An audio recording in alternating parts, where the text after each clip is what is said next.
around the killer matatu crew. On page 3, I think this was a very good take on this story because it talks about killer matatu crew jailed for life offer no lesson to rogue peers. And this is a story about James Gitao, a matatu driver, and his conductor, Silas Ndungo, are serving a life sentence for killing a passenger following a scuffle over 5 shillings bus fare 21 years ago. And this stiff punishment hasn't acted as a deterrent if last week's incident is anything to go by.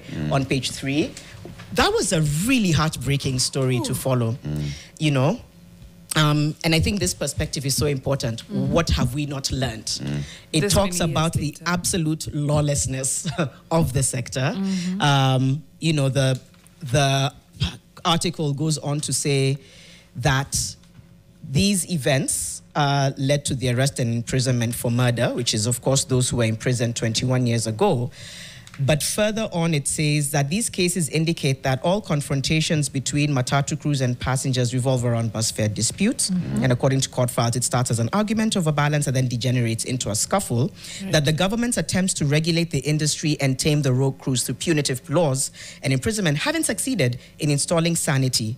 And it says here, we are dealing with a sector where people have actually decided to be the law themselves. They've decided we are the law. It doesn't have to be that way, though. It doesn't. It doesn't have to be that way. Law can be upheld. It can. It takes a lot, and it has been. But there's a sense of, a lot of sectors have said we are the law. It's not the only one. True, it's not only matatus. It's not only matatus. Yep. I don't know. By the time we get to this happening, the lack of humanity, by the time you're throwing a person out of a moving vehicle and you send them to their death, you're sending them to their death. That's murder. I don't call that manslaughter or anything else, right? That's 1. 2, by the time people are in a vehicle where people are disputing 30 bob, that person might not have the 30 bob, but you're telling me out of the other 11 passengers, 12, 30, in the bigger ones, about 30, 35 other passengers, that they had no one else who could be like, let me just step in and and do something. I don't know. That was even, I think, for me, more troubling. I know that there's a story of a lady who, I think she came out and basically said, I saw this happen, and I saw this boy. I saw how scared he was that he didn't have his balance. And I had to say, you know what? I'm going to step in. But if we don't look at ourselves, I don't know. Sometimes a country will continue to be bedeviled by the same issues if we're not constantly coming together. And I feel like maybe this is where we get it wrong. I get that everybody's struggling. A lot of people. 30 bob isn't an insignificant amount.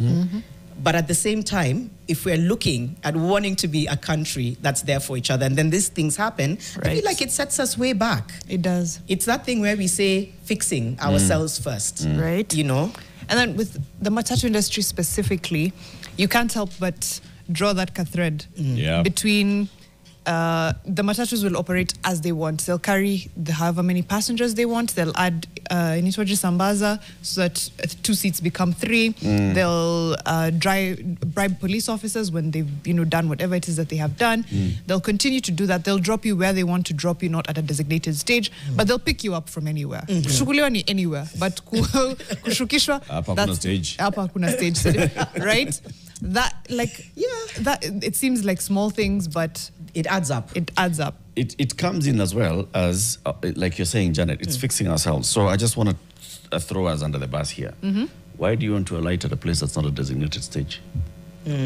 But you picked me up from a place that wasn't a designated stage.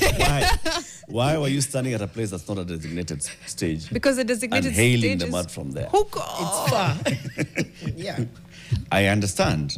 And, it starts with the road design, because I usually have a problem with the road design. If the road design does not cater for all these factors, then you'll find pedestrians behaving in a certain way. However, there's also a way in which we behave on our roads. So yes, there is a footbridge, but siniapa too, we cross. There's a stage that's on that side. Why is that stage on that side? Yeah, the stage, that's where the bus stop is. It was designed intentionally that way. That's where the bus stop is. Ati unajua niko na mizigo, sasa nataka tu kuje tu hapa, ini dakika moja tu niingie.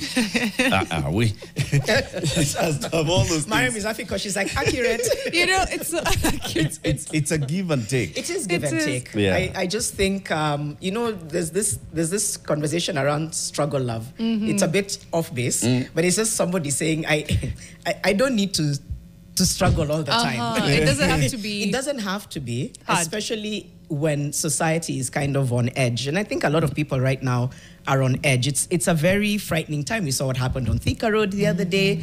People are on edge. Yeah. Yeah, and all that happens now is that it escalates, it permeates into different industries. And like I said, it always sounds so cheesy when people talk about it like it's far off, but we are really on some very delicate ground right now. It'll take one thing to set things off. That's very true. Yeah. Eggshells, tuko tu. We are just walking on eggshells. Yeah.